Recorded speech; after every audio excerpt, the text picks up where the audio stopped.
चामर regiment की इस बहादुरी के बाद ब्रिटिश सरकार ने उन्हें सिंगापुर सुभाष चंद्र बोस की आजाद हिंद फौज INA से लड़ने भेजा। लेकिन चमार रेजिमेंट ने भारत की आजादी के लिए संघर्ष करने वाली INA से लड़ने से मना कर दिया और चमार रेजिमेंट INA में शामिल हो गई। इसके बाद ब्रिटिश सरकार ने 1946 में चमार रेजिमेंट को भंग कर दिया। वहीं दूसरे विश्व युद्ध के बाद महार रेजिमेंट को तो बनाए रखा गया और मजहबी एंड रामत्सिया रेजिमेंट का नाम बदलकर सिख लाइट इन्फेंट्री कर दिया गया। जाति आधारित अन्य रेजिमेंट। दरअसल रेजिमेंट की व्यवस्था सिर्फ भारतीय थल सेना में ही है, जबकि वायुसेना और नौसेना में ऐसी कोई व्यवस्था नहीं है। थल सेना में जाति और क्षेत्र के आधार पर रेजिमेंट बने हुए जो मिलकर पूरी थल सेना बनाते हैं। वर्तमान में देश में कई रेजिमेंट जाति आधारित है, जैसे महार, राजपूताना, राजपूत, जाट, महार और डोगरा। राजपूत रेजिमेंट, जिसकी शुरुआत 1778 में बंगाल नेटिव इन्फेंट्री की 24वीं रेजिमेंट के गठन के साथ हुई थी। रेजिमेंट की पहली बटालियन का गठन 1798 में हुआ था। इस रेजिमेंट में राजपूत, गुर्जर और मुस्लिम को शामिल किया जाता है।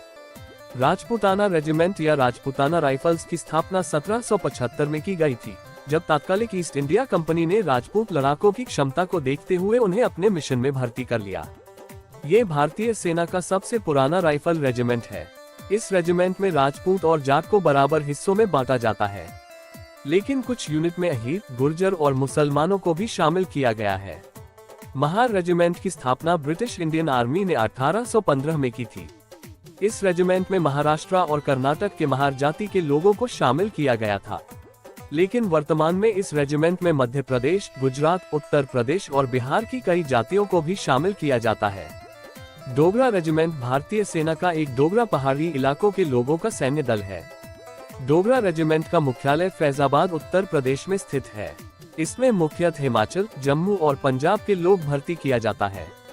इस रेजिमेंट की स्थापना 1877 में हुई। जाट रेजिमेंट की स्थापना ब्रिटिश इंडियन आर्मी द्वारा 1795 में की गई। इस रेजिमेंट ने 1839 से 1947 तक लगभग 19 युद्ध जीते। आजादी के बाद भी 5 युद्ध लड़े और जीते।